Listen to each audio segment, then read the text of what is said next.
بسم اللہ الرحمن الرحیم۔ حدیث مبارکہ۔ حضرت صلی اللہ علیہ وسلم اپنے حجرے سے نکلے، لوگوں کو شب قدر بتانا چاہتے تھے۔ وہ کون سی رات ہے؟ اتنے میں دو مسلمان آپس میں لڑ پڑے۔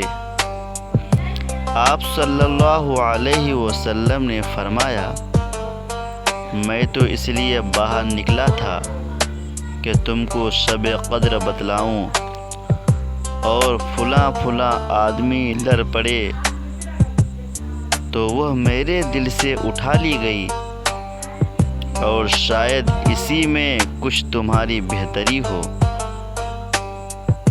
تو اب ایسا کرو کہ شب قدر کو رمضان کی 27ویں، 29ویں و 25ویں رات میں ڈھونڈا کرو۔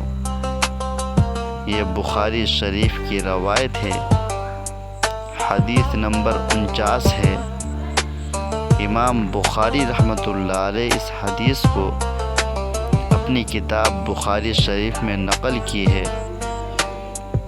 اللہ کے نبی صلی اللہ علیہ وسلم شب قدر بتانے کے لیے اپنے حجرے سے نکلے تھے، لیکن دو آدمی کے لڑنے کی وجہ سے پوری کی پوری امت شب قدر کی تعیین کے لیے محروم ہو گئی۔ اللہ تبارک و تعالی نے دو آدمی کے لڑنے کی وجہ سے شب قدر کو چھپا لیا۔